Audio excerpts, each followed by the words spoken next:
ஒரு மனுஷன்தான். அந்த ஒரு மனுஷனுடைய வாழ்க்கையில இரண்டு பகுதிகள்.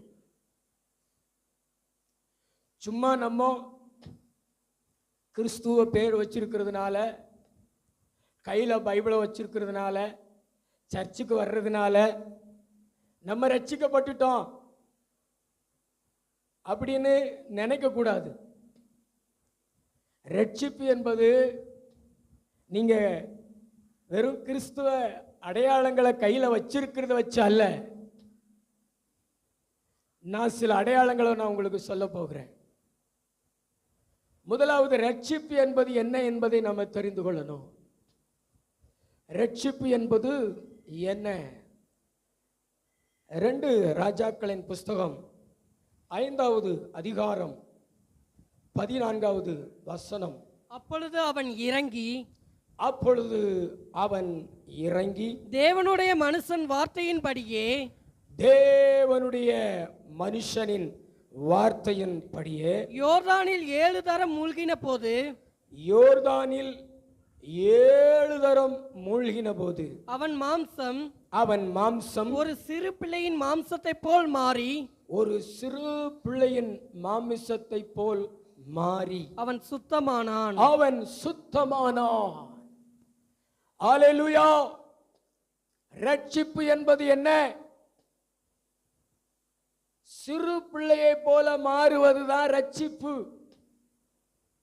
ரட்சிப்பு என்பது என்ன? வயதானவங்களா இருக்கலாம், நடுத்தர வயது உள்ளவங்களா இருக்கலாம், வாலிபர்களாக இருக்கலாம், அல்லது பிள்ளைகளாக இருக்கலாம். நீங்க எந்த பருவத்தில் இருந்தாலும் ஒரு குழந்தைய போல, ஒரு சின்ன குழந்தைய போல உங்களுடைய உள்ளம், உங்களுடைய இருதயம் மாறுகிறது. அப்படின்னா அதுதான் ரட்சிப்பு. இந்த சின்ன குழந்தைகள்லாம் ஏன் ரொம்ப அழகாக இருக்கிறாங்க? நீங்க கவனிச்சு பார்த்துருக்கீங்களா? நானே நிறைய குழந்தைகளை கவனிச்சிருக்கிறேன். ஆஸ்பத்திரிக்கு குழந்தை பிறந்த உடனே பார்க்க போகும் பொழுது ஆச்சரியப்பட்டிருக்கிறேன். அவ்வளவு பியூட்டிஃபுல்லா, அவ்வளவு அழகா, சூப்பரா இருக்கும். ஆனா வீட்டுக்கு வந்து கொஞ்சம் வளர்ந்த பின்பு பார்த்தீங்கன்னா அந்த அழகு இருக்காது. நான் நினைக்கிறேன், குழந்தையும் தெய்வமும் ஒன்று என்று சொல்லுவார்களே, அதுதான் போல கள்ளம் இல்லாத உள்ளம், நல்ல உள்ளம், தேவனுடைய இதயத்தை போல குழந்தைகள் அதனாலதான் இவ்வளவு அழகாக தோற்றம் அளிக்கிறார்கள் என்று நான் நினைக்கிறேன்.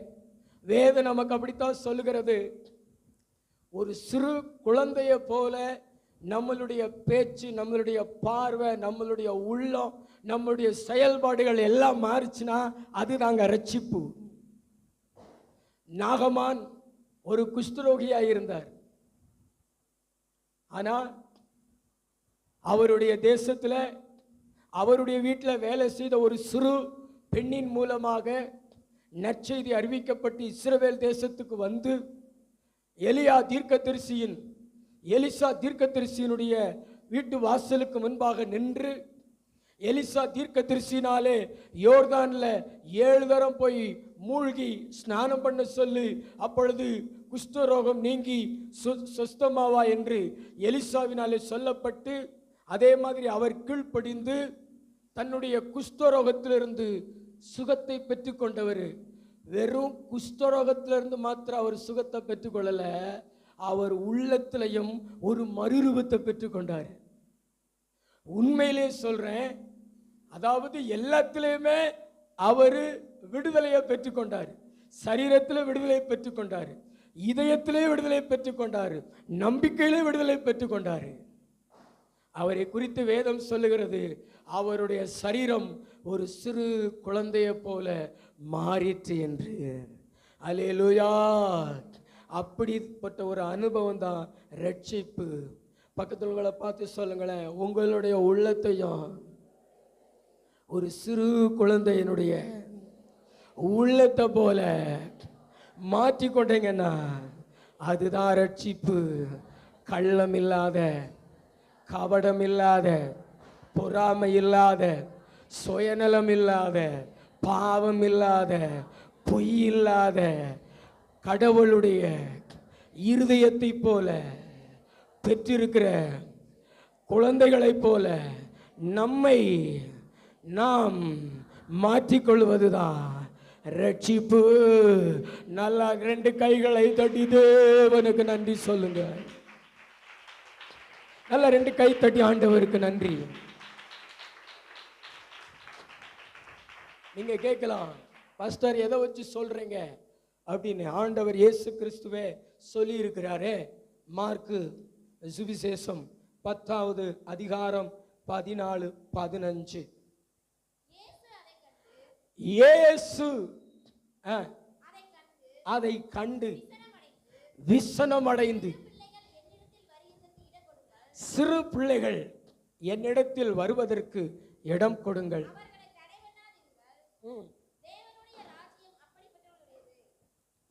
தேவனுடைய ராஜ்யம் எப்படிப்பட்டவர்களுடையது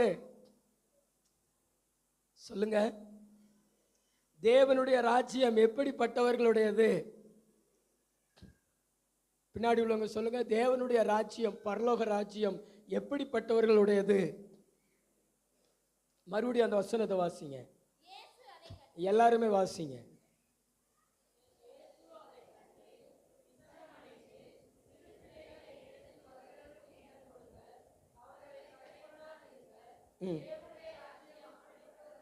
போதும். தேவனுடைய ராஜ்யம் எப்படிப்பட்டவர்களுடையது?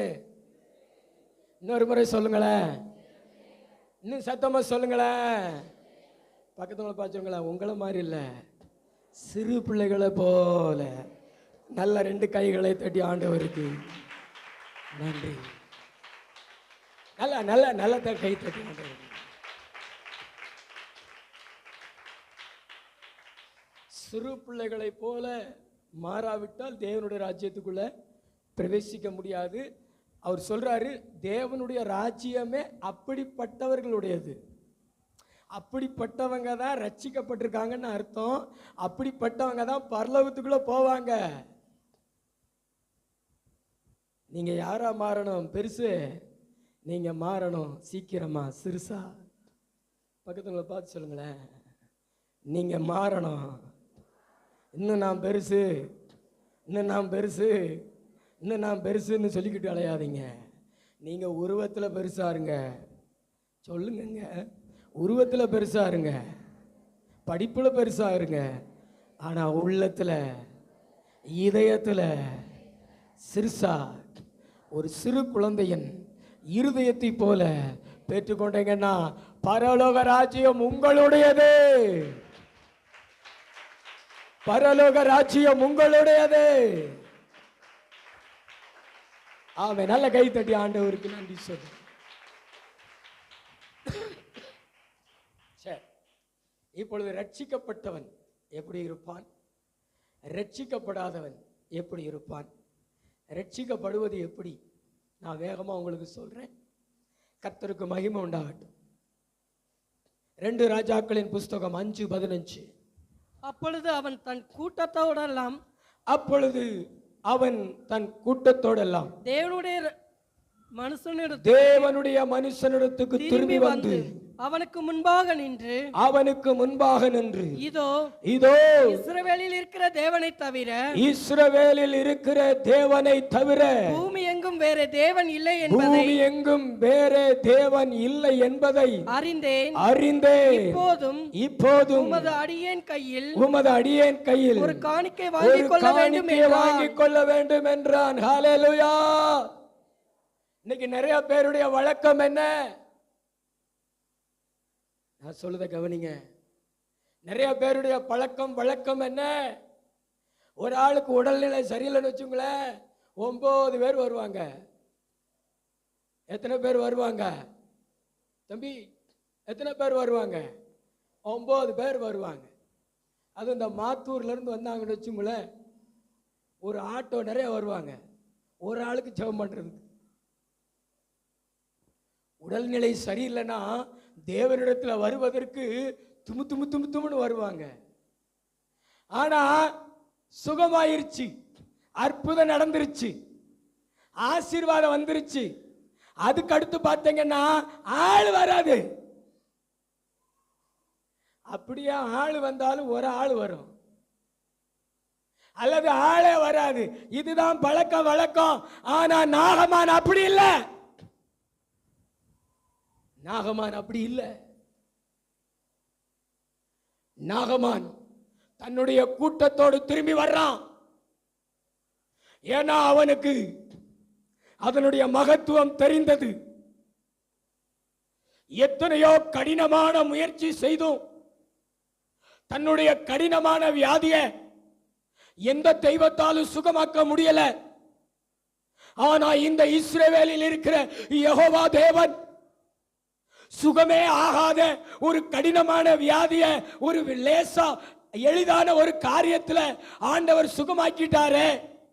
இவரை போல ஒரு தெய்வம் இல்லைன்னு சொல்லிட்டு அவனுடைய திரளான கூட்டத்தோடு திரும்பி வந்து எலிசா தீர்க்கதரிசிட்ட சொல்றான், இஸ்ரவேலில் இருக்கிற இந்த தேவனை தவிர இந்த பூமியில இருக்கிற வேற எதுவும் தேவன் இல்லைன்னு சொல்றான். அதுதான் ரட்சிப்பு, அதுதான் ரட்சிக்கப்பட்டவனுடைய அடையாளம், அதுதான் ரட்சிக்கப்பட்டவனுடைய அடையாளம்.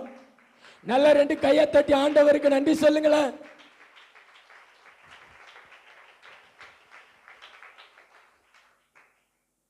கைகளவு தலையில சொல்லுங்களேன்.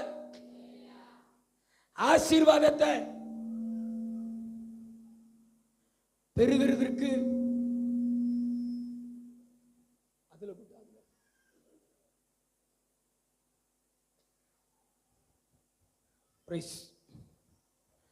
ஆசீர்வாதத்தை பெறுகிறதுக்கு முன்னாடி கூட்டமா வந்துட்டு அதுக்கு பிறகு ஆண்டவரை மறந்துடுவாங்க. அது ரட்சிக்கப்பட்டவனுடைய அடையாளம் அல்ல. ரட்சிக்கப்பட்டவனுடைய அடையாளம் நன்றி உள்ளவனாயிருப்பான்.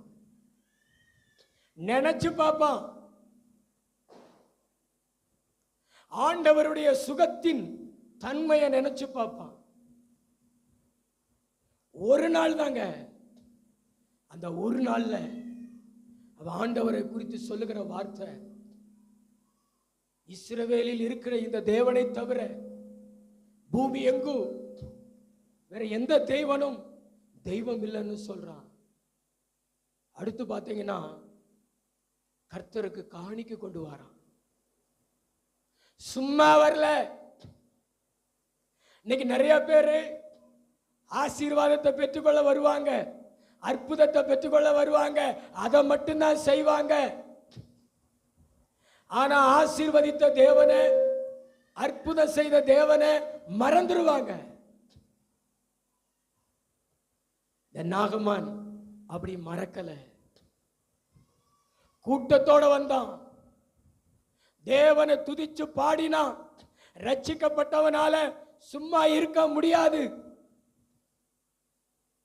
ரட்சிக்கப்பட்டவன் எங்கெங்க இருக்கானோ அங்கெல்லாம் ஆண்டவரை உயர்த்திக்கிட்டே தான் இருப்பான், ஆண்டவரை ஆராதிச்சுக்கிட்டே தான் இருப்பான். நீதிமானுடைய கூடாரம் ரட்சிப்பின் கம்பீர சத்தத்தினால நிரம்பி இருக்கும்.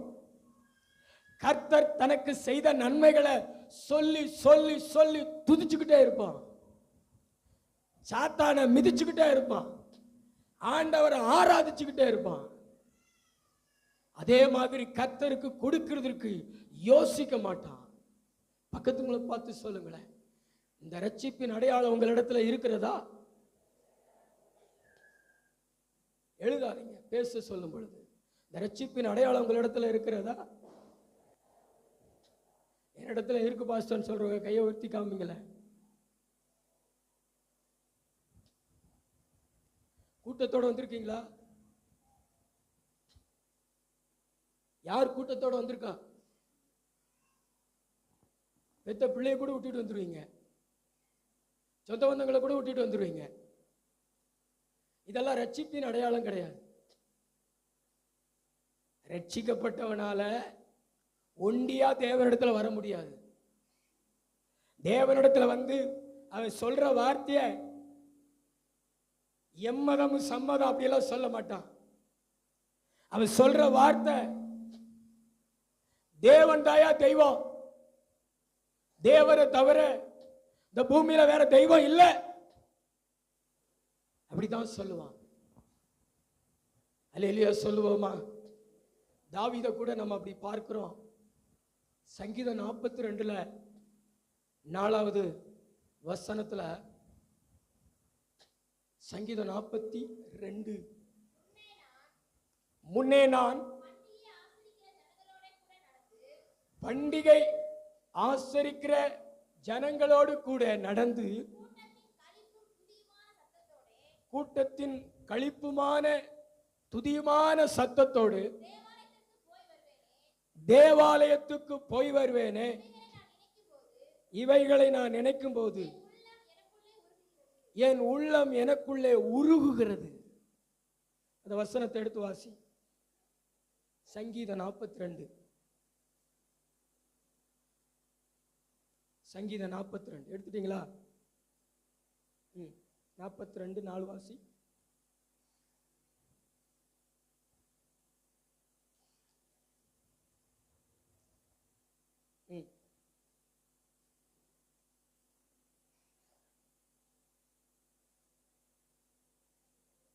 உயிர் இருக்கா? சத்தமாசி.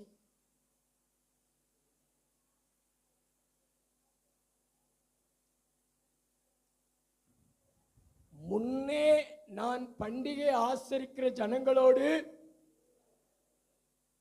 தேவாலயத்துக்கு போய் வருவேன். அது எப்படி போய் வருவேன்? கூட்டம், கூட்டம், களிப்பு, டான்ஸ், நடனம். ரட்சிக்கப்பட்டவனால ஆராதனைக்கு வராம இருக்க முடியாது. ரட்சிக்கப்பட்டவன் ஆராதனை நினைச்சு உருகுவான். இந்த சங்கீதத்தை தாவீது எர்மோன் சிறு மலைகள்ல இருந்து பாடுறாரு. சவுலுக்கு பயந்து கொண்டு ஒரு நாள் ஆராதனை நினைச்சு உருகி பாடுறாரு. நான் முன்னே பெத்லகேம்ல இருந்து எருசலேமுக்கு கூட்டத்தோடு நடந்தே போய் ஆராதிச்சுட்டு வருவேனே, இப்ப என்னால முடியலையே, என் உள்ளமெல்லாம் உருகுகிறதுன்னு சொல்றாரு. அதாங்க ரட்சிக்கப்பட்டவனுடைய அடையாளம். ஆண்டவருடைய வார்த்தை சொல்லுகிறது, நாமும் கூட்டத்தோடு வர வேண்டும். நாமும் ஆண்டவரை உயர்த்தி பாடுகிறவர்களாக, ஆராதிக்கிறவங்களா இருக்கணும், ஆண்டவருக்கு கொடுக்கிறவங்களா இருக்கணும். அப்பொழுதுதான் நம்ம சரீரத்திலையும் நம்ம ரட்சிக்கப்பட்டிருக்கிறோம், நம்ம உள்ளத்திலையும் நம்ம ரட்சிக்கப்பட்டிருக்கிறோம். நம்ம பரலோகத்துக்கு பங்குள்ளவங்களா, பரலோகத்துக்கு பாத்திரவான்களா மாறி இருக்கிறோம் என்பதனுடைய அடையாளம். அல்லேலூயா. ரட்சிக்கப்படலைன்னா பரலோகத்துக்கு என்ன செய்ய முடியாது? போக முடியாது. பக்கத்துங்களை பார்த்து சொல்லுங்களேன், ஆண்டவரை ஆராதிக்கிறதுல தெரியும் நீங்க ரட்சிக்கப்பட்டவங்களா, நீங்க ரட்சிக்கப்படாதவங்களா. ஆராதனை உங்க வாழ்க்கையில அனலா இருக்கிறது. அப்படி என்றால் நீங்கள் ரட்சிக்கப்பட்டவர்கள் தான். ஆராதனையில உங்களால் ஆராதிக்க முடியலன்னா இன்னும் ரட்சிக்கப்படலை, குஷ்டரோகியா தான் இருக்கிறீங்க. ஒரு பக்கம் பார்க்க போனா ரட்சிக்கப்படாதவங்க எப்படி இருக்கிறாங்க? குஷ்டரோகியா தான் இருக்கிறீங்க, அசுத்தமா தான் இருக்கிறீங்க, அருவருப்பா தான் இருக்கிறீங்க, தீண்டத்தகாதவங்களா தான் இருக்கிறீங்க, ஒதுக்கப்பட வேண்டியவங்களா இருக்கிறீங்க.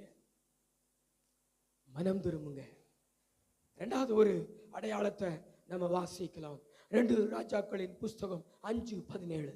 அப்பொழுது நாகமான், ஆனாலும் 2 கோவேறு கழுதைகள் சுமக்கத்தக்க 2 பொதிமண் உமது அடியேனுக்கு கட்டளையிட வேண்டும்.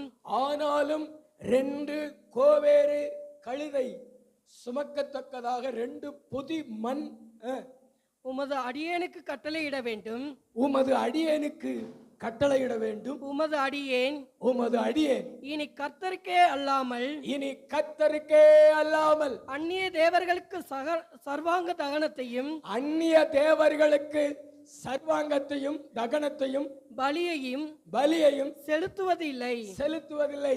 இரண்டாவது ரட்சிக்கப்பட்டவனுடைய அடையாளம், நான் சொல்ற நிமிர்ந்து பார்த்து கேளுங்க. இரண்டாவது ரட்சிக்கப்பட்டவனுடைய அடையாளம் என்ன தெரியுமா? துளி அளவு கூட விக்கிரக ஆராதனைக்கு இடம் கொடுக்க மாட்டான்.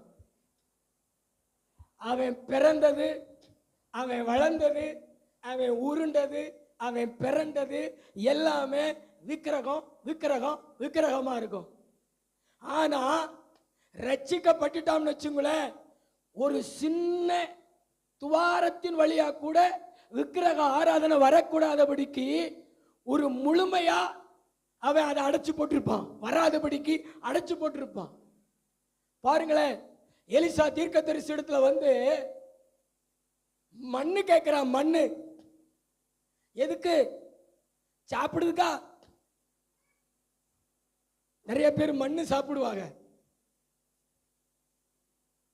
அல்லேலூயா. மண்ணு சாப்பிடுறவங்களை பார்த்து கேள்விப்பட்டிருக்கீங்களா? வளையம் குத்தும் பொழுது சில மண்ணுகளை எடுத்து சாப்பிட்டு கொள்வார்கள். அதனாலதான் அவங்க பொண்ணா மினுங்கிக்கிட்டு இருக்கிறாங்க.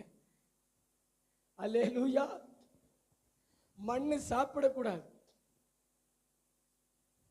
மண்ணு அது எதுக்கு பயன்படணுமோ அதுக்கு தான் பயன்படுத்தணும்.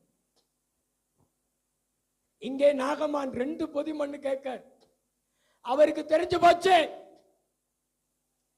சீரியா தேசத்தில் இருக்கிற மண்ணெல்லாம் தீட்டுப்பட்டது. ஐயா, அது விக்கிரக ஆராதனையினால நிறைஞ்சிருக்கு. அந்த மண்ணை விட வேண்டாம், அந்த மண்ணு கூட எனக்கு வேண்டாம். மண்ணு கூட இஸ்ரவேல் தேசத்து மண்ணுல தான் நான் பலிபீடம் கட்டுவேன். இனி நான் சீரிய தேசத்தான் அல்ல, நான் இஸ்ரவேலன், நான் ரட்சிக்கப்பட்டவன். அல்லேலூயா. அதுல ஒரு வார்த்தை சொல்றாரு பாருங்களேன். இன்னைக்கு நிறைய மக்கள் சொல்ல முடியாத வார்த்தை, ஆனா சொல்ல வேண்டிய ஒரு வார்த்தை. வாசிங்களே, அதே வசனத்தை வாசிங்களே. அப்பொழுது நாகமான், ஆனாலும் 2 கோவேறு கழுதைகள் சுமக்கத்தக்க 2 பொதிமண் உமது அடியேனுக்கு கட்டளையிட வேண்டும். உமது அடியேன் இனி கர்த்தருக்கே அல்லாமல் அந்நிய தேவர்களுக்கு என்ன சொல்றா? அந்நிய தேவர்களுக்கு யார் சொல்றா? நாகமான்.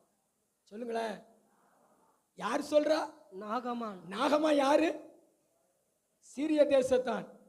பாருங்களேன், ரட்சிக்கப்பட்டவன் அடுத்த செகண்ட்ல அந்நியத்தை தனக்கு சொந்தமாக்கிடுவான், சொந்தத்தை அந்நியமாக்கிடுவான்.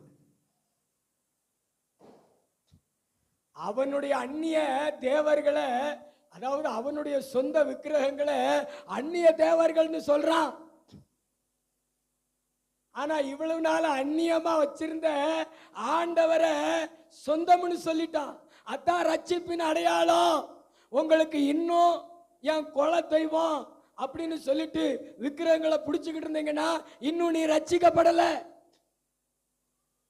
உண்மையான சொந்தத்தை சொந்தமாகவும் அந்நியத்தை அந்நியமாகவும் நீங்க நினைக்கிறீங்கன்னா அதான் ரட்சிப்பு. ஏற்கனவே உங்களுக்கு அது சொந்தமா இருந்திருக்கலாம், அப்படிப்பட்ட ஒரு குடும்பத்தில் நீங்க பிறந்திருக்கலாம். ஆனா இன்னும் சர்ச்சுக்கு வந்த பின்பு, பைபிள் வாசித்த பின்பு, ஞானஸ்தானம் எடுத்த பின்பு, ஆண்டவருடைய பிள்ளையான பின்பு இன்னும் எனக்கு சொந்தம், அந்த சொந்தம் இது எனக்குரியது அப்படின்னு வாயில சொன்னீங்கன்னா இன்னும் ரட்சிக்கப்படல. சொந்தம் அந்நியமாகணும், அந்நியம் சொந்தமாகணும்.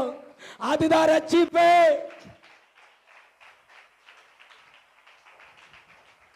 நல்ல கை தட்டி ஆண்டவருக்கு நன்றி சொல்லுங்க. நல்ல 2 கையை தட்டி ஆண்டவருக்கு நன்றி சொல்லுங்க. ஆமென்.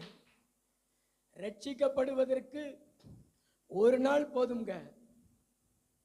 இன்னைக்கு எத்தனையோ ஆண்டுகள் சர்ச்சுக்குள்ள உட்கார்ந்து வசனம் கேட்டாலும் ஆளு ரட்சிக்கப்பட மாட்டேங்குது.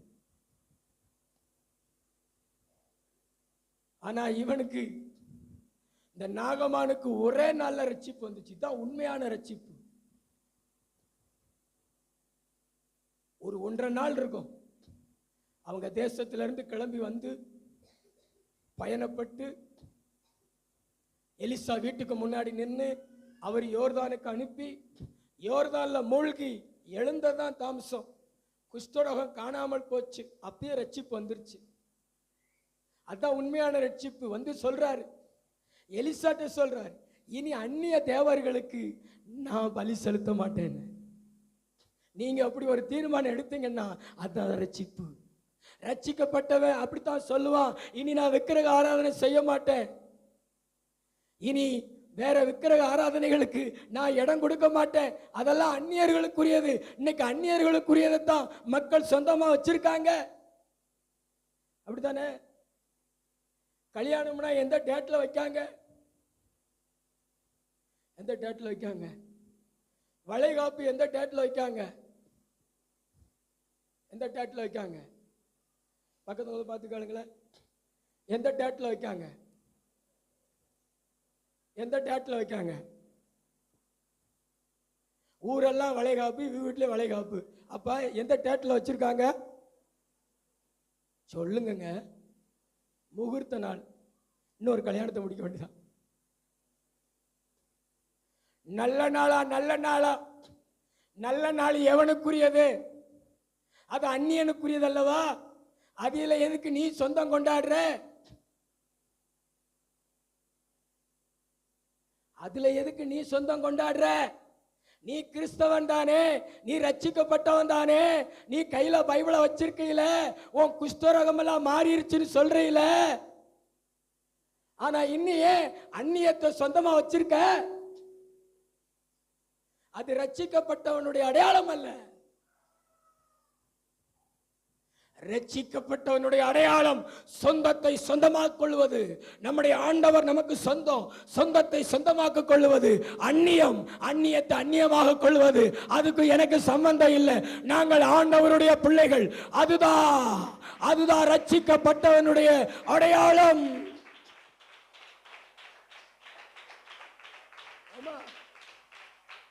இன்னும் இடுப்புல தாயத்து, கழுத்துல தாயத்து, சர்ச்சுக்கு வந்துருவாங்க, ஆண்டவருடைய பிள்ளைன்னு சொல்லிக்கிடுவாங்க. ஆனா பிள்ளையினுடைய கழுத்துல ஒண்ணு தொங்க போட்டிருப்பாங்க. கர்த்தர் கவனிச்சுக்கிட்டே இருக்காரு. சீக்கிரம் ரட்சிக்கப்படு, சீக்கிரம் ரட்சிப்புக்குள்ள உன் பிள்ளைகளை நடத்து. முழுமையாவா குஷ்டரோகம் வீட்டை விட்டு நீங்கும், குறைபாடுகள் உன் வீட்டை விட்டு நீங்கும், நிந்தைகள் உன் வீட்டை விட்டு நீங்கும். இதுக்கு முன்னாடி தொழுநோயாளி, குஷ்டரோகி என்று அழைக்கப்பட்ட நீ உன்னுடைய பெயர் சொல்லி அழைக்கப்படுவ, நீ பெருமைப்படுத்தப்படுவ.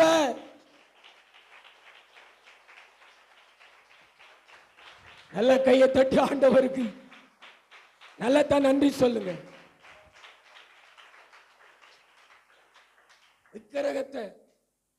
விக்கிரகத்துக்கு ஒரு துளி அளவு கூட இடம் கொடுக்காதீங்க. அது ரோமன் கத்தோலிக்க விக்கிரகமா இருந்தாலும் அல்லது வேற எந்த விக்கிரகமா இருந்தாலும் நாகமான் போல முழுமையா ரட்சிக்கப்படுங்க. பக்கத்தில் உங்களை பார்த்து சொல்லுங்களேன், முழுமையா ரட்சிக்கப்படுங்க. இல்லைன்னா உங்க வாழ்க்கையில குஷ்டரோகம் மாறாது. குஷ்டரோகம் மாறலைங்கிறதுக்கு அடையாளம் தான். குஷ்டரோகம் மாறி இருந்துச்சுன்னா ரட்சிக்கப்பட்டுட்டீங்கன்னு அர்த்தம். ஹல்லேலூயா. நல்ல கைத்தட்டி ஆண்டவருக்கு நன்றி சொல்லுவோம். நல்ல ரெண்டு கையை தட்டி.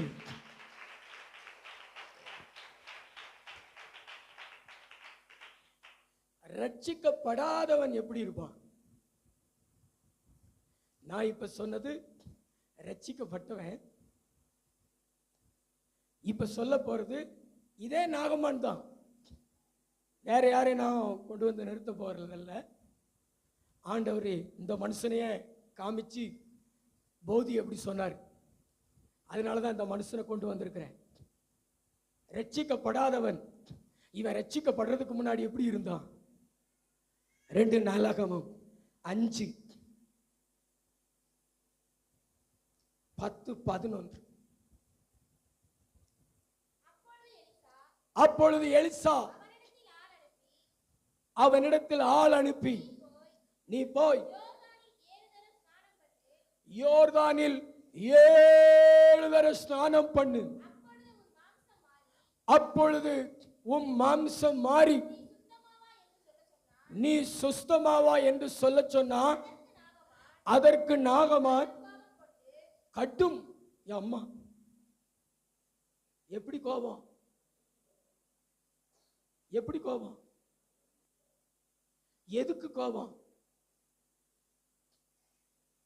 ஜெபம் பண்ண வந்திருக்க, குஷ்டரோகத்துல இருந்து சுகமாக்குவேன்னு சொன்னாங்க, அதனால வந்திருக்கேன்னு வந்திருக்க. இப்ப தீர்க்கதரிசி சொல்றாரு, யோர்தான் நதியில போய் 7 தரம் மூழ்கி ஸ்நானம் பண்ணுன்னு சொல்றாரு. இதுக்கு என்ன கோபம்? பிரதர், சிஸ்டர், உங்க வாழ்க்கையில கோபப்பட வேண்டியதுக்கு தான் கோபப்படணும். கோபப்பட வேண்டிய நபர்களிடத்துல தான் கோபப்படணும்.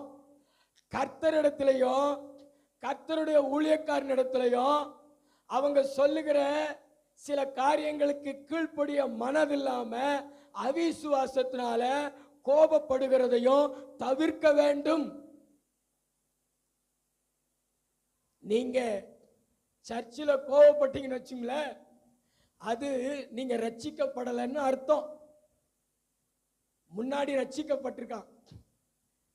இந்த நாகமான் ரட்சிக்கப்படுறதுக்கு முன்னாடி எவ்வளவு கோபக்காரன் பாருங்களேன். பக்கத்துல பார்த்து சொல்லுங்களேன், கோபப்பட வேண்டிய காரியத்துல கோபப்படணும், கோபப்பட வேண்டிய நபர்களிடத்துல கோபப்படணும். ஆனா ஊழியக்காரங்கள் இடத்துல ஞானஸ்தானம் எடுங்க, பாவம் செய்யாத, தசம பாகம் கொடு, இப்படியெல்லாம் போதிச்சா உடனே கோபப்படக்கூடாது. இது ரட்சிப்பின் அடையாளம் அல்ல. ரட்சிக்கப்படாதவன் கோபப்படுகிறவனாயிருப்பான். கரங்களை தட்டி ஆண்டவருக்கு நம்ம நன்றி சொல்லுவோம். நல்ல 2 கைகளை தட்டி, நல்ல 2 கைகளை தட்டி. கோச்சிட்டு போயிடுவானுங்க. இந்த சர்ச்சை விட்டு கோச்சிட்டு போறான் பாத்தீங்களா? இவங்கெல்லாம் ரட்சிக்கப்படாத ஆளுங்க. இவங்கெல்லாம் யாரு? பக்கத்துல பார்த்து சொல்லுங்களேன். இந்த சர்ச்சை விட்டு ஒரு சர்ச்சில் இருந்துட்டு கோச்சிட்டு போவாங்க பார்த்தீங்களா? இவங்கெல்லாம் ரட்சிக்கப்படாத ஆளுங்க. இவங்க சொல்ற காரியம் நியாயமா இருக்காது. இவங்க என்ன சொல்லுவாங்க தெரியுமா? பாஸ்டர் என்னை கூப்பிடல, பாஸ்டர் எனக்கு போன் போடல, பாஸ்டர் என் வீட்டுக்கு வரல அப்படின்னு. நீ பாஸ்டர் வீட்டுக்கு வர வேண்டியானே, நீ சர்ச்சுக்கு வர வேண்டியானே. அதுல என்ன கௌரவம்? நாகமான் ஒரு பெரிய படைத்தலைவனா. அதனால எலிசா தீர்க்கதரிசி ஓடி போய் அவர் குஷ்டரோகத்தை தடவி இருக்கணுமா? ஆண்டவர் சொன்னா தானே தடவாரு. ஆண்டவர் நீ அவனை பார்க்கவே பார்க்காதன்ட்டாரு. நீ போய் யோர்தான்ல 7 தரம் மூழ்கி ஸ்நானம் பண்ணு, அப்படித்தான் சொன்னாரு, அதைத்தான் சொன்னாரு. அதுக்கு கோபப்பட்டா எப்படி? அல்லேலூயா. நம்ம சர்ச்சை விட்டு போனோம்னா ஓடிக்கிட்டே இருக்கலாம். ஆனா நம்ம வாழ்க்கையில வளர்ச்சி அடைய முடியாது. நம்ம வாழ்க்கையில தேவன் வச்சிருக்கிற திட்டம் தரிசனம் நிறைவேறாம போயிடும். ஆவியானவர் நம்மளை பார்த்து சொல்றாரு, நம்ம கோச்சிட்டுலாம் என்ன செய்யக்கூடாது, போகக்கூடாது. கர்த்தர் நம்மளை வச்சிருக்கிற இடத்துல நின்று ஆண்டவருக்குள்ள நம்ம வளர்ந்து சாதிக்க வேண்டும். அல்லேலூயா. அல்ல தலைக்கு மேல கூட கை தட்டி தேவனை மகிமைப்படுத்துவீங்களா? நல்லா தான் கையை தட்டுங்களா? Glory to God. Glory to God. ஆமென். கர்த்தர் நல்லவர். 2வது ஒரு காரியத்தை வாசிங்க. ரட்சிக்கப்படாதவன். 2 ராஜாக்களின் புஸ்தகம் 5:12. நான் ஸ்நானம் பண்ணி சுத்தமாகிறதற்கு இஸ்ரவேலின் தண்ணீர்கள் எல்லாவற்றையும் பார்க்கிலும், நான் ஸ்நானம் பண்ணி சுத்தமாகிறதற்கு இஸ்ரவேலில் உள்ள தண்ணீர்கள் எல்லாவற்றை பார்க்கிலும் தமஸ்குவின் நதிகளாகிய ஆப்னாவும் பர்பாரும் நல்லதல்லவோ என்று சொல்லி உக்கிரகத்தோடு திரும்பி போனான். ரட்சிக்கப்படாதவனுடைய காரியத்தை குறித்து கர்த்தர் பேசுறாரு. ரட்சிக்கப்படாதவன் 2வது தேவனுடையத இந்த உலகத்தில் உள்ளதை விட, அதாவது சிறுசா நினைப்பான். இந்த உலகத்தில் உள்ளத பெருசா நினைப்பான். இந்த உலகத்தில் உள்ளதெல்லாம் பிரம்மாண்டமா நினைப்பான். ஆனா தேவனுடையத அற்பமா நினைப்பான், சிறுசா நினைப்பான், கேவலமா நினைப்பான். ஹலோ, தேவனுடையது சிறுசா? இன்னைக்கு நிறைய பேர் எதை பெருசு பெருசா நினைக்கிறீங்க? பக்கத்துல உள்ள பார்த்து கேளுங்களேன், எதை பெருசு பெருசா நினைக்கிறீங்க? பைபிள் சொல்லுகிறது, சொல்லுங்களேன், பேசுங்களேன். பைபிள் சொல்லுகிறது, பின்னாடி உள்ளவங்க பைபிள் சொல்லுகிறது, நல்லதான் கையை, எனக்கு தான் தொண்டை மற்ற நாட்கள் கூட ஒத்துழைச்ச ஆட்கள் இன்னைக்கு ஒத்துழைக்க மாட்டேங்குது, உயிரை வாங்குதுங்க. கையை உயர்த்து வர அல்லையா சொல்லுங்களேன். இத்தனை நாள் நான் சவுண்டு கொடுத்தேன், இன்னைக்கு நீங்க சவுண்டு கொடுங்களேன். பக்கத்துக்குள்ள பார்த்து சொல்லுங்களேன், அதுக்குள்ள மறந்து போச்சே. ஒரு உற்சாகம், ஒரு அல்லையா சொல்லுங்களேன். அல்லேலூயா. தேவனுடையத சிறுசா நினைக்கிறாங்க மக்கள். வேதம் தேவனுடையத பெருசாகவும் இந்த உலகத்தில் உள்ளத சிறுசாகவும் சொல்லுகிறதே. பிசாசு பெரியாளா சின்ன பையனா? சொல்லுங்களேன். பிசாசு பெருசா சிறுசா? அவனுக்கு பயப்படுகிற பயத்தை பார்த்தா உண்மையிலேயே அவன் தான் பெருசுங்கிற மாதிரி நீங்க சொல்றீங்க. மை மந்திரம், மை மந்திரம் பெருசா சிறுசா? பதில் வர மாட்டேங்க. போன வாரம் தானே பூசார் கமிட்டிக்கு போனேன். ஹலோ, நீ ரட்சிக்கப்பட்டீனா இந்த உலகத்துல உலகம் எதை சிறுசா நினைக்குதோ அதுதான் பெருசு. இந்த உலகம் எதோ பெருசா நினைக்குதோ அதுதான் சிறுசா தெரியும். அது மையா இருந்தாலும், அது மந்திரமா இருந்தாலும், அது குறியா இருந்தாலும், அது சோசியமா இருந்தாலும், அது எதா இருந்தாலும் என் இயேசுவை விட அது சிறுசு. நல்ல தலைக்கு மேல கூட கை தட்டி, நல்ல ரெண்டு கையை தட்டி,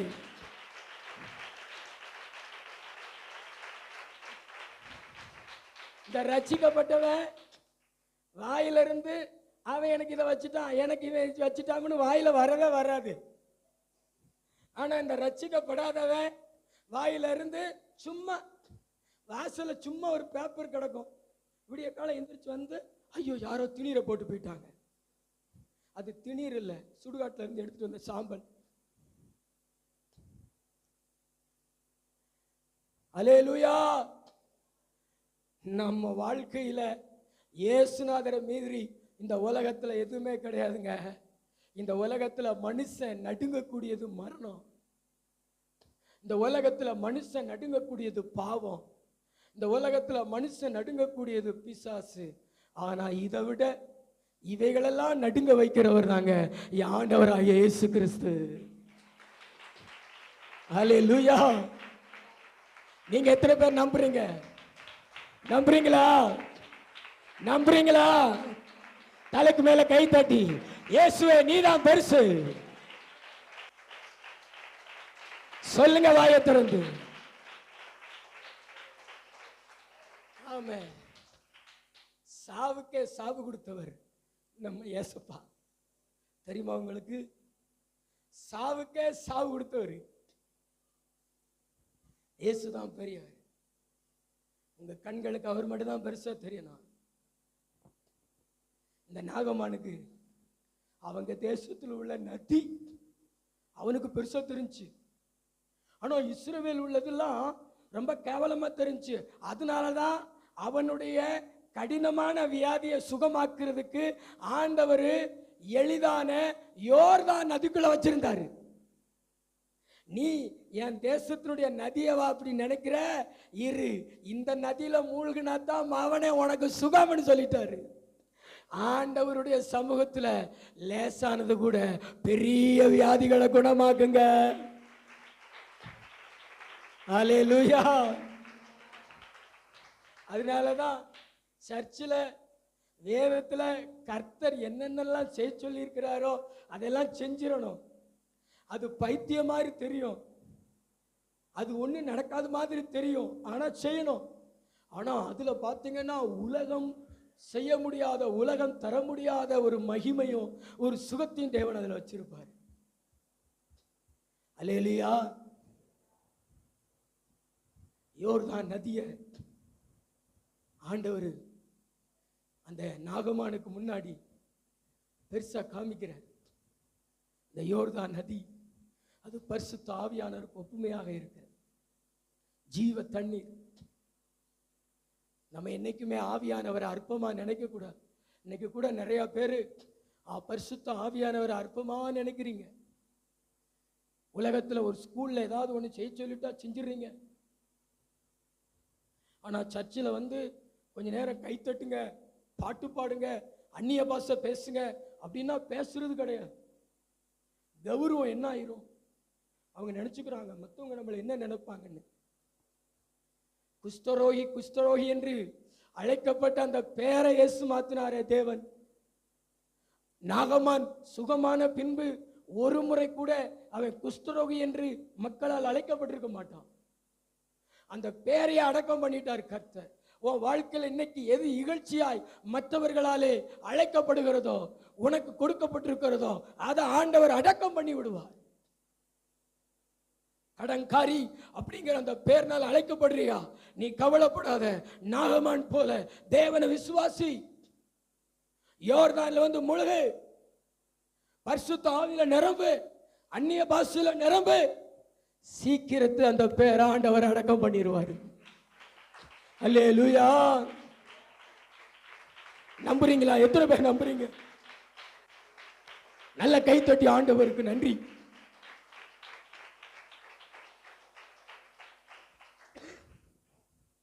தேவனிடத்துல சுகமாக முடியாது அப்படிங்கிற ஒரு வியாதி கிடையாது. அந்த வியாதிய ரொம்ப எளிதில் ஆண்டவர் சுகமாக்கிடுவார். 38 வருஷம் தான். ஆனா அந்த வியாதிய ஆண்டவர் ஒரு சில நொடிகள்ல சுகமாக்கினார். 18 வருஷம் ஆண்டவர் ஒரு சில நொடிகள்ல சுகமாக்கினார். 12 வருஷம் ஒரு சில நொடிகள்ல சுகமாக்கிட்டார். அதான் இயேசு. ரட்சிக்கப்பட்டவன் ஆண்டவருடைய காரியத்தை அற்பமா நினைக்க மாட்டான். ஆராதனையெல்லாம் ரொம்ப கேவலமா நினைக்க மாட்டான். ஜெபத்தை ரொம்ப சிறுசா நினைக்க மாட்டான். இன்னைக்கு நிறைய மக்கள் ஜெபத்தை சாதாரணமா நினைக்கிறாங்க. ஒரு பிசினஸ் தொடங்கும் பொழுதோ, ஒரு பிசினஸ் முடிக்கும் பொழுதோ, ஒரு வாகனம் வாங்கும் பொழுதோ நம்ம ஜெபம் பண்றோம். ஏன் தெரியுமா? ஜெபம் சாதாரணமானதல்ல, அது மேலானது. நம்ம அதை செய்யணும். சாத்தானுக்கு தெரியும். அதனாலதான் சாத்தான் ஜெபம் பண்ண விட மாட்டான். உங்க பிள்ளைகளை ஆசீர்வதி ஜெபிக்கிறதுலையோ முதலாவதாக ஜெபம் பண்ணணும். நம்ம பிள்ளைகளுக்கு ஜெபம் பண்ணிக்கிட்டே இருக்கணும். பிறந்த நாளுக்கு ஜெபம் பண்ணணும், திருமண நாளுக்கு ஜெபம் பண்ணணும். ஜெபத்தையும் நம்மளையும் பிரிக்கவே முடியாது. அந்த அளவுக்கு ஜெபம் ஜெபம் ஜெபம். நம்ம யோர்தான்ல மூழ்க மூழ்க நமக்கு சுத்தம், நமக்கு சுகம், நமக்கு ரட்சிப்பு. அல்லேலூயா. ஆனா தேவனுடையத இந்த உலகத்தில் உள்ளதை விட அற்பமாக நினைப்பான் ரட்சிக்கப்படாதவன். சரி, ரட்சிக்கப்படுவது எப்படி? அதை மட்டும் உங்களுக்கு ஒரு 2 காரியத்தை நான் சொல்லி நான் முடிக்கலாம் நினைக்கிறேன். கர்த்தருக்கு ஸ்தோத்திரம். உற்சாகமா இருக்கிறீங்களா? எத்தனை பேர் உற்சாகமா இருக்கிறீங்க? நான் சொல்ற மாதிரி நீங்க சொல்லிக்கிட்டு இருக்கீங்க. நான் உற்சாகமா இருக்கிறேன் பாஸ்டர், 2 கை உயர்த்தி சொல்லுங்க. காது கேட்காதோ? நான் சொல்ல சொன்னதை சொல்லுங்க. நாங்க உற்சாகமா இருக்கிறோம் பாஸ்டர், 2 கை உயர்த்தி சொல்லுங்க. அவங்களாம் ஆமென். நாங்க எந்த கட்சியிலையும் சேர மாட்டோம். புதுசா வெற்றி கழகத்துல சேர்ந்துருக்கோம். சரிங்கப்பா, சேர்ந்துக்கோங்க. கைகளை தலைவலி சொல்லுங்க. உங்களுக்கு டெபாசிட் கிடைக்கான்னு பார்ப்போம். இருக்கிற சினிமா நடிகர்கள்லாம் நாட்டை ஆளணும்னு நினச்சா நாடு குட்டிச்சாராக தான் போகும். ஆமாம். என்ன அந்த கோஷ்டிகள்லாம் இருக்கீங்களா? கைகள் ஒரு சத்தம் ஒரு அலையிலையோ சொல்லுங்களா? அலையலூயா. தேசத்தை ஆளுவதற்கு தேவனுடைய இதயத்துக்கு ஏற்ற நபர்கள் தாங்க தேவை. அந்த ஆட்சியில் தாங்க ஜனங்கள் மகிழ்ச்சியாக இருப்பாங்க. அல்லேலூயா, அல்லேலூயா. எத்தனை நல்லவர். சரி, அதெல்லாம் நமக்கு தேவை கிடையாது. 2 ராஜாக்களின் புஸ்தகம் 5வது அதிகாரம் 2வது வசனம்.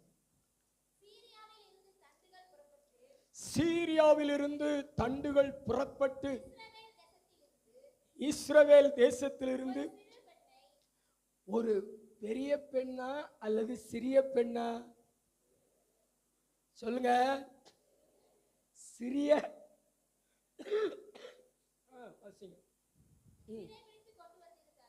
சிறைப்பிடித்து கொண்டு வந்திருந்தார்கள். அவள் நாகமானின் மனைவிக்கு பணிவிடை செய்து கொண்டிருந்தாள்.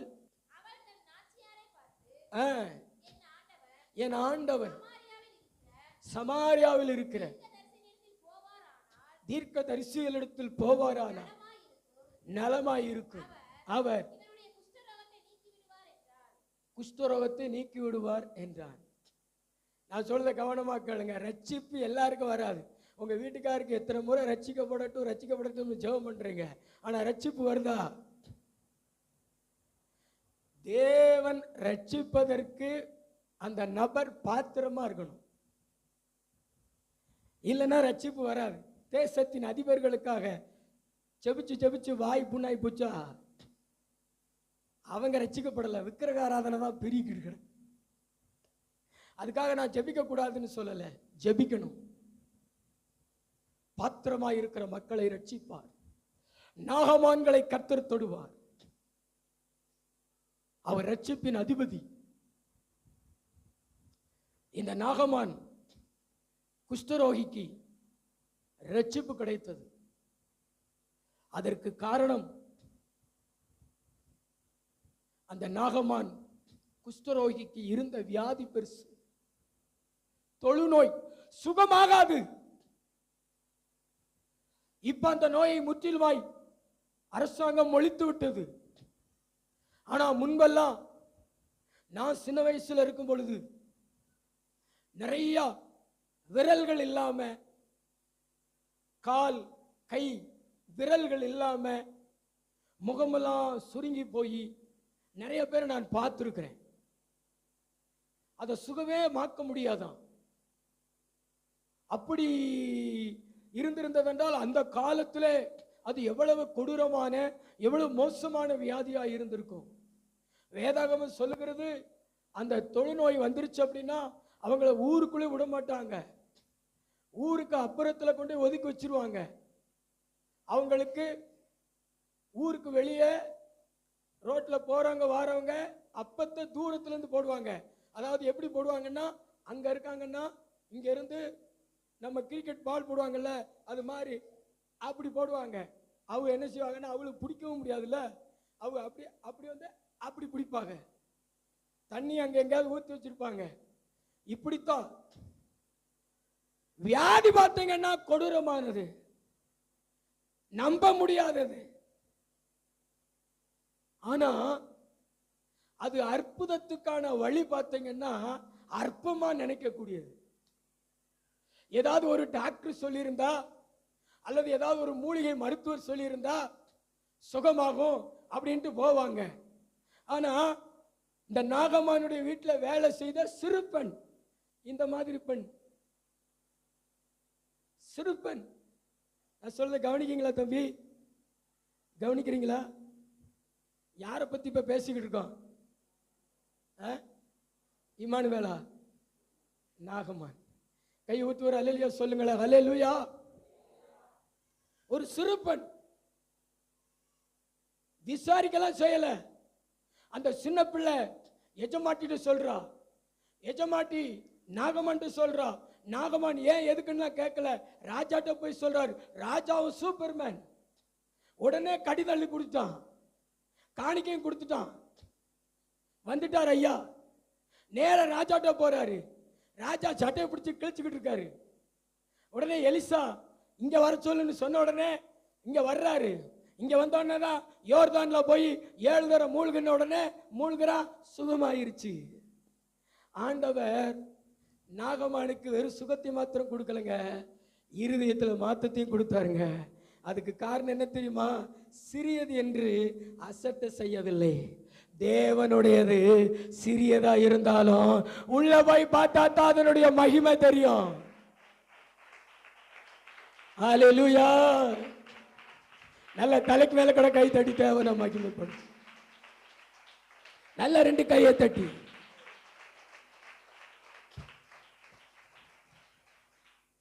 நம்ம சர்ச்செல்லாம் எப்படி இருக்கும்? கழுகுமலையில் இருக்கிற சர்ச்செல்லாம் பார்த்தீங்கன்னா அற்பமா நினைக்கக்கூடிய அளவில் தான் இருக்கும். தகர செட்டு, அதாவது பார்க்கறதுக்கு சிறுசா தான் இருக்கும், அற்பமானதா தான் இருக்கும். நற்செய்தி சொல்ல வர்றவங்க பார்த்தீங்கன்னா ரொம்ப அற்பமா, இழிவா, கேவலமா பேசுற அளவுக்கு தான் இருப்பாங்க. அவங்க வாழ்க்கையில கஷ்டம் இருக்கும், அவங்களுக்கு அறியாம இருக்கும். ஆனா பைபிள் ஒரு வார்த்தை சொல்லியிருக்கு தெரியுமா உங்களுக்கு? ஞானிகளை வெட்கப்படுத்தும்படி தேவன் பைத்தியங்களை தெரிந்து கொண்டார், பலமுள்ளவைகளை வெட்கப்படுத்தும்படி தேவன் பலவீனமுள்ளவைகளை தெரிந்து கொண்டார், இருக்கிறவைகளை வெட்கப்படுத்தும்படி தேவன் இல்லாதவைகளை தெரிந்து கொண்டார்.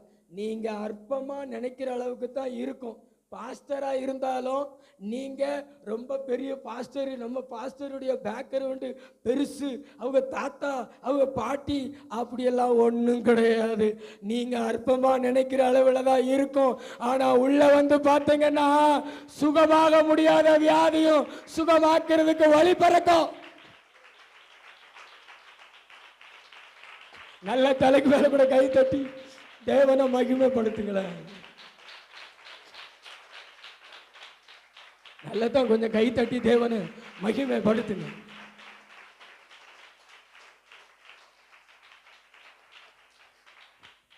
அதனால சிறுச சிறுசுன்னு பெருச பெருசுன்னு பார்க்காதீங்க. அது யார சொல்லுது, அது யாரு மூலமா வந்து சொல்லுது அப்படி பாருங்க. இந்த சிறு பெண் யார சொன்னா? எலிசா. இந்த சிறு பெண் சொல்ல வச்சது யாரு? யெகோவா தேவன். இதெல்லாம் பார்த்து நம்பினதுனாலதான் நாகமான் கிளம்பி வந்தாரு, சுகத்தோட போனாரு, ரட்சிப்போட போனாரு. அதனால நீங்க வெளி தோற்றத்தை பார்க்காதீங்க, அது அற்பமானதா தான் இருக்கும்.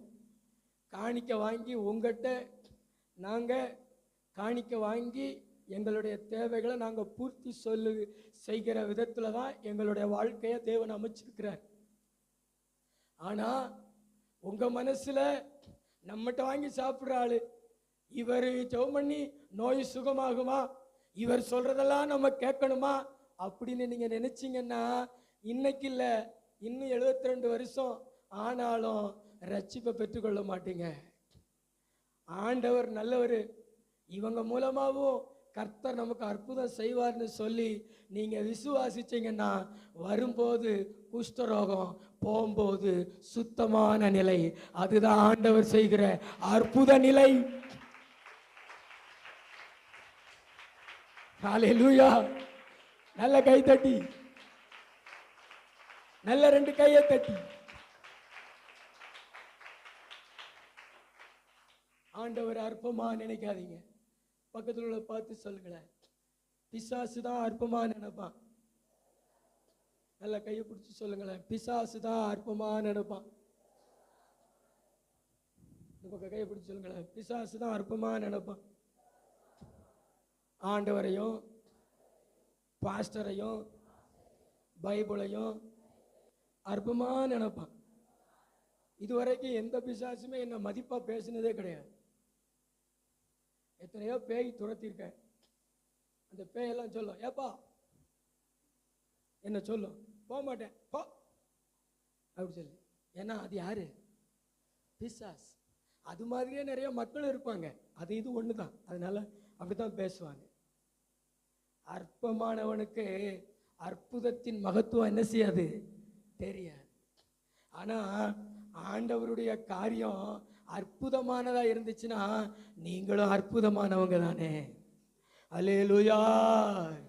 அற்பமான மனுஷர்களுக்கு தான் ஆண்டவருடையது அற்பமா தெரியும். ஆனா அற்புதமான மனிதர்களுக்கு ஆண்டவருடையது அற்புதமா தான் தெரியும். அல்லேலூயா. உங்களுக்கு எப்படி தெரியுதோ அதை வச்சு தான் ரட்சிப்பு. நல்ல கைத்தட்டி ஆண்டவருக்கு.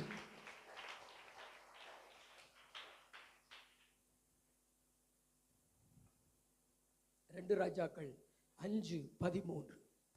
அவன் ஊழியக்காரர் சமீபத்தில் வந்து அவன் ஊழியக்காரர் சமீபத்தில் வந்து அவனை நோக்கி, அவளை நோக்கி, தகப்பனே, தகப்பனே, அந்த தீர்க்கதரிசி ஒரு பெரிய காரியத்தை செய்ய உமக்கு சொல்லி இருந்தால், அந்த தீர்க்கதரிசி ஒரு பெரிய காரியத்தை செய்ய சொல்லி இருந்தால் அதை நீ செய்வீர் அல்லவா? அதை நீர் செய்வீர் அல்லவா? ஸ்நானம் பண்ணும், ஸ்நானம் பண்ணும், அப்பொழுது சுத்தமாவீர் என்று, அப்பொழுது சுத்தமாவீர் என்று அவர் உம்மோடு சொல்லும் போது, அவர் உம்மோடு சொல்லும் போது அதை செய்ய வேண்டியது எத்தனை அதிகம் என்று சொன்னார்கள். அதை செய்ய வேண்டியது எத்தனை அதிகம் என்று சொன்னார்கள். நான் சொல்றேன், நல்லா கவனமா கேளுங்க. இன்னைக்கு நிறைய பேரு ரட்சிக்கப்படாமல் இருக்கிறதுக்கு காரணம் தான், சுகம் பெறாமல் இருப்பதற்கு காரணம் தான். பெரிய வியாதிகளை கூட ஆண்டவரிடத்துல ஜெபத்தின் மூலமா சுகம் பெற்றுக்கொள்ள முடியாமல் இருப்பதற்கு காரணம் அதுதான். மக்கள், அதாவது ஆண்டவர் விடுதலையை பெற்றுக்கொள்வதற்கு சின்ன சின்ன காரியம் செய்ய சொல்லுவார், லேசான காரியம் செய்ய சொல்லுவார், செய்யக்கூடிய காரியங்களை செய்ய சொல்லுவார். செய்ய மாட்டாங்க, செய்ய முடியாதுங்க. மனுஷனுடைய குணம் என்ன தெரியுமா? ஒரு மலையை அசைங்க அப்படின்னுங்க போய் அசைச்சுக்கிட்டு இருப்பான். ஒரு மலையை போய் அசைங்க அப்படின்னா அசைச்சுக்கிட்டு இருப்பான். பக்கத்தில் இருக்கக்கூடிய ஒரு 10 கல்லை எடுத்து நாங்கிட்டு போடுங்கன்னா 2 கல்லை எடுத்துட்டு போட்டு ஓடி போயிடுவான். மனுஷன் கடினமான காரியத்தை செய்வதற்கு துணிவான், ஆனா லேசான காரியத்தை செய்வதற்கு அவனுக்கு மனசு வராது. கடினமான காரியத்தை செய்வதற்கு நீங்க துணிஞ்சு பிரயாசப்பட்டு தான் ரட்சிப்பு இல்லாம இருக்கிறீங்க. நீங்க வியாதிக்காக என்னென்ன கடினமான காரியம் செய்றீங்க, ஆசீர்வாதத்துக்காக என்னென்ன கடினமான காரியம் செய்றீங்க. இந்த உலகத்தில் இருக்கிற மக்கள் நன்மைக்காக, ஆசீர்வாதத்துக்காக என்னென்ன கடினமான காரியங்கள் செய்யறாங்க. கத்திகளால குத்தி கொள்றாங்க, தீயில நடக்கிறாங்க, என்னென்னமோ செய்யறாங்க. அதெல்லாம் நம்முடைய தேவன் செய்ய சொல்லல. அதெல்லாம் நான் செஞ்சிட்டேன் மகனே அப்படி சொல்லிட்டு ஆண்டவர் இன்னைக்கு செய்ய சொல்றது என்ன? முழங்கால் படிட்டு கையை கூப்பிட்டு கண்ணை மூடி, ஏசப்பா நீர் என் நோய்களை சுமந்துட்டீர், என் வியாதிகளை சுமந்துட்டீர் அப்படி சொல்லிட்டு அறிக்கை செய்ய சொல்லுவாரு, துதிக்க சொல்லுவாரு, ஜெபிக்க சொல்லுவாரு, வேத வாசிக்க சொல்லுவாரு. ஆனாலும் செய்ய மாட்டாங்க.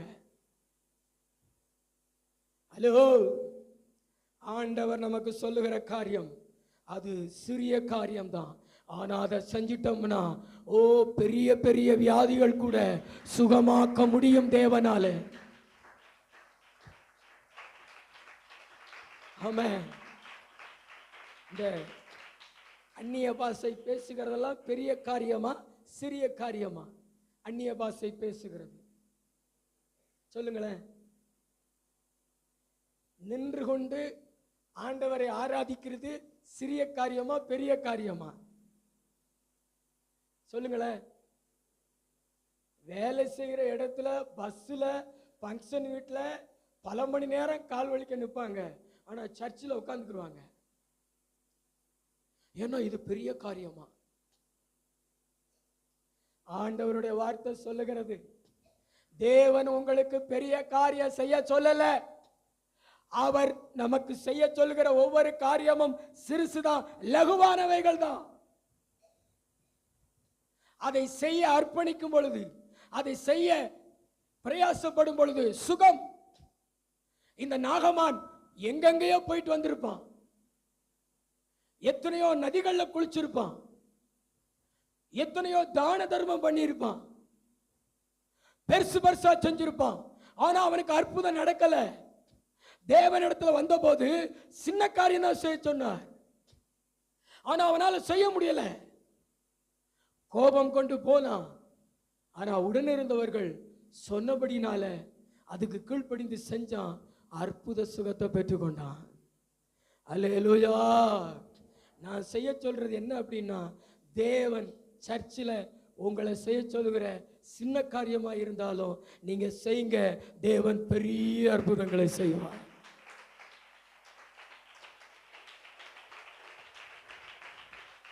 நல்ல கை தட்டி ஆண்டவருக்கு நன்றி சொல்லுங்க.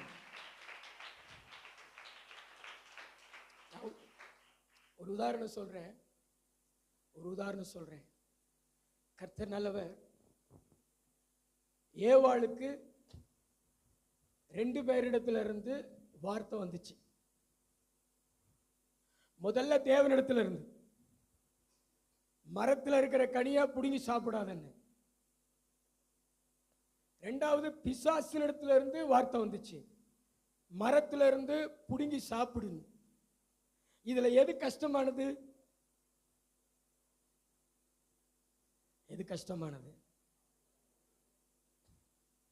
சாப்பிடாம போறதான கஷ்டமானது. மரத்துல ஏறி புடுங்கி சாப்பிடுறது எவ்வளவு ரிஸ்க். மேல கீழே விழுந்து கை காலெல்லாம் ரோசி, அதுக்கு பேர் ஒன்று ரோசின்னு வச்சு. அல்லேலூயா. நம்முடைய தேவன் நமக்கு சொன்னவைகள் ஒன்றும் பாரமானவைகள் அல்ல. இந்த கேர்சல் கூட்டத்துக்கு போ அப்படி கூப்பிடுவார் ஆண்டவர், ஒரு அற்புதத்தை செய்யறதுக்காக. நீங்க ரொம்ப கேவலமானது, உலகத்திலேயே கேவலமான கூட்டம் இந்த கூட்டம் தான். போக மாட்டாங்க. பக்கத்து வீட்டு அக்கா, அந்த தெருவில் உள்ளவங்க, காண்கிற சகோதரிடத்தில் அன்பு கூறாத நீ காணாத தேவனிடத்தில் எப்படி அன்பு கூறுவ? உன் பக்கத்து வீட்டு அக்கா இயேசுவை பற்றி உன் வீட்டுக்கு ஜெபிக்க வருது, ஒன்று அது வீட்டுக்கு ஜெபிக்க கூப்பிடுது, நீ போகலைன்னா நீங்கள் எங்கே தேவனிடத்தில் அன்பு கூறுவீங்க? நான் என்ன சொல்கிறேன்னா, ஆண்டவர் சின்ன காரியம் சொன்னாலும் அதை அலட்சியமாக நினைக்காதீங்க, செய்கிறதுக்கு ரெடியா இருங்க. ஒரு உதாரணத்தை நான் சொல்கிறேன்னு சொன்னேன். நம்முடைய சர்ச்சில் டெய்சின்னு ஒரு சகோதரி இருந்தாள். பகல் நேரத்தில் சர்ச்சில் வந்து அது ஜெபிக்கக்கூடிய ஒரு ஊழியம் கொடுத்துருந்தோம், வந்து ஜெபித்து கொண்டிருக்கோம். ஒரு நாள் ஆண்டவர் எனக்கு ஒரு காரியத்தை சொன்னார். அந்த சகோதரியினுடைய அண்ணன் மனைவி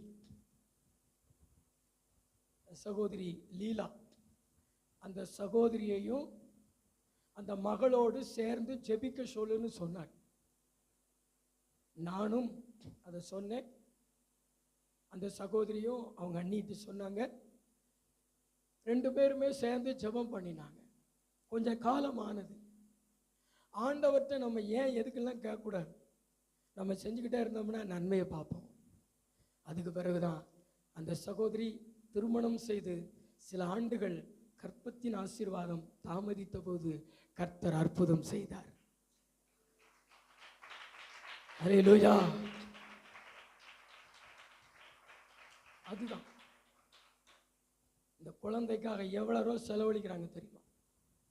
இந்த குழந்தைக்காக எத்தனை ஆஸ்பத்திரிக்கு போறாங்க தெரியுமா? எத்தனை மாத்திரை தின்னு குடலை புண்ணாக்கிக்கிறாங்க தெரியுமா? பெரிய காரியம்தான். ஆனா ஆண்டவர் உனக்கு முன்னாடி வைக்கிற சிறிய காரியத்தை நீ பெருசா நினைச்சு செஞ்சீங்கன்னா பெரிய அற்புதத்தை தேவனிடத்தில் பெற்றுக்கொள்வேன். எதையுமே லேசா நினைக்காத. ஊழியக்காரங்கள் மூலமா சொல்லுகிற எதையுமே லேசா நினைக்காதீங்க. அதிகாலை ஜெபத்துக்கு வாங்க சிஸ்டர்னு கூப்பிடுவார், பைபிள் ஸ்டடிக்கு வாங்க சிஸ்டர்னு கூப்பிடுவார். எங்களுக்கு என்ன செய்ய போறாருன்னு தெரியாது, ஆனா நீங்க செஞ்ச வட்டி தான் உங்களுக்கு தெரியும். ஓ, தேவன் செய்த மகத்துவமான கிரியைகள். ஆமென். நம்புறீங்களா? எத்தனை பேர் நம்புறீங்க? நல்ல 2 கையை தட்டி ஆண்டவருக்கு நன்றி சொல்லுங்க. நல்ல நல்ல நல்ல நல்ல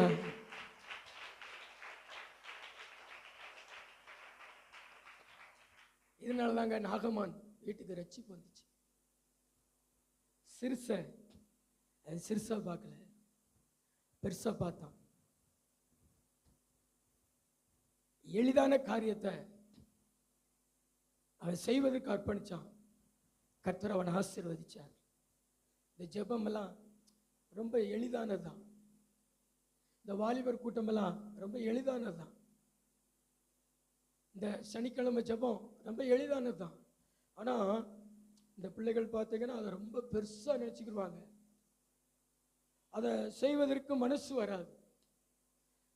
நான் நினைக்கிறேன் அதனால கூட உன்னுடைய விலையேறப்பட்ட ஆசீர்வாதங்கள் தள்ளி போகலாமே.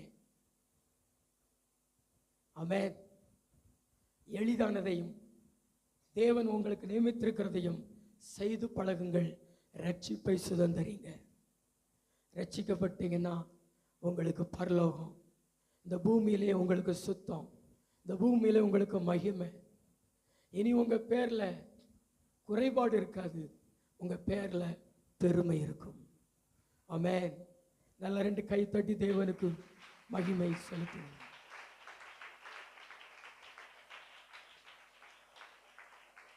ஜெபம் பண்ணுவோமா? ரட்சிக்கப்பட்டவன், ரட்சிக்கப்படாதவன்,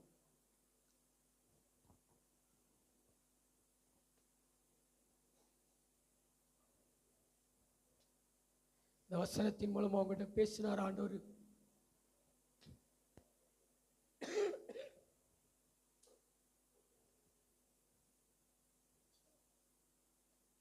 இந்த வசனத்தின் மூலமா உங்ககிட்ட பேசினார் ஆண்டவர். உங்க வலது கரத்தை உயர்த்தி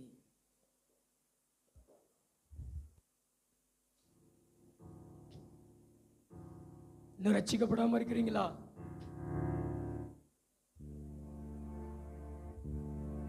துளி அளவு கூட விக்கிரகத்துக்கு இடம் கூடாம அடைப்பீங்களா? நல்ல 2 கைகளை உயர்த்தி இயேசுவே,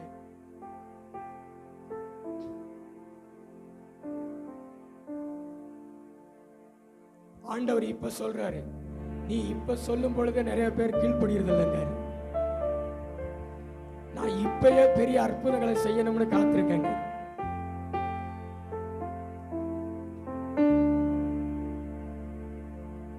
நீங்க முழங்கால் போட்டு உங்க இருதயத்துல கை வச்சு இப்ப அற்புதம் நடக்கும் பாருங்களேன்.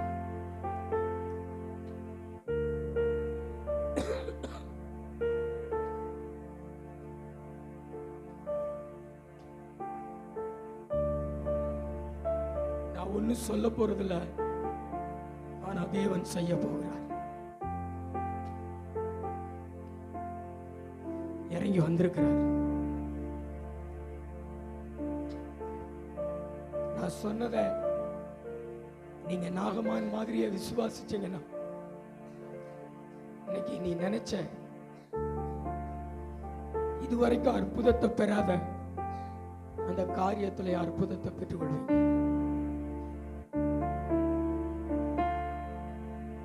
ஆண்டவர் உங்க பக்கத்துல வந்திருக்கிறார் பாருங்க. என் வசனத்தை கேட்ட இப்ப என் வல்லமை உனக்குள்ள அனுப்புறேன். ஆவியானவர் அசைவாடுகிறார், விலாவுகிறார். கடைசி பகுதிக்கு வந்திருக்கிறார். அவருடைய வல்லமையை நான் பார்க்கிறேன். எல்லாரையும் கண்ணோக்கி பார்க்கிறார். அல்லேலூயா. நிறைய பேரை தொடுறாரு. நான் குருடருக்கு பார்வை கொடுத்தேன். நான் செவிடருக்கு செவிகளை கேட்க செய்தேன். நான் கற்பத்தின் கனிகளை தந்த தேவன். உனக்கு நான் தருவேன், ஆசீர்வாதத்தை கொடுப்பேன். நான் அதுக்கு தான் இறங்கி இருக்கிறேன். நான் அதுக்கு தான் பேசி இருக்கிறேன். என் வசனத்துக்கு செவி கொடு. அர்ப்பணம் செய், அர்ப்பணம் செய். உன் வலது கரத்தை உயர்த்தி அர்ப்பணம் செய்.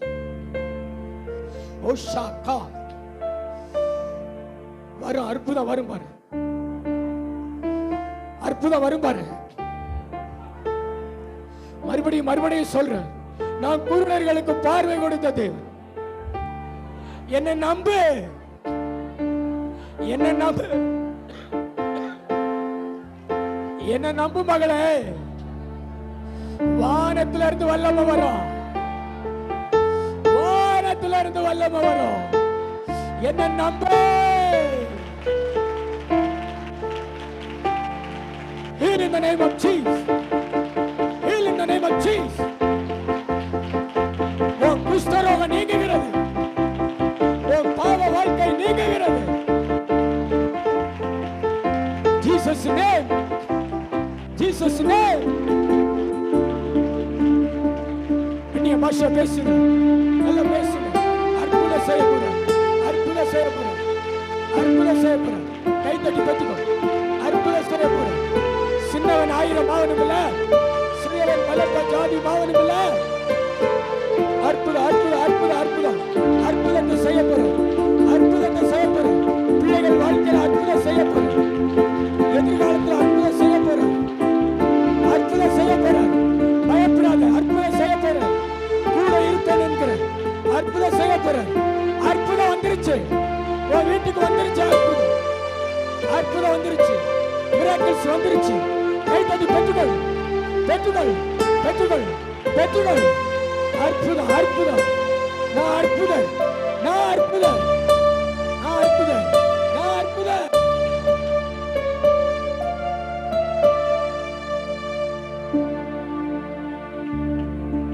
நன்றி நன்றி நன்றி.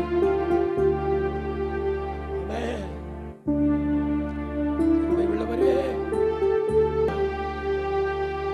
சொல்லுமா, இன்னொரு முறை நல்ல கை தட்டி.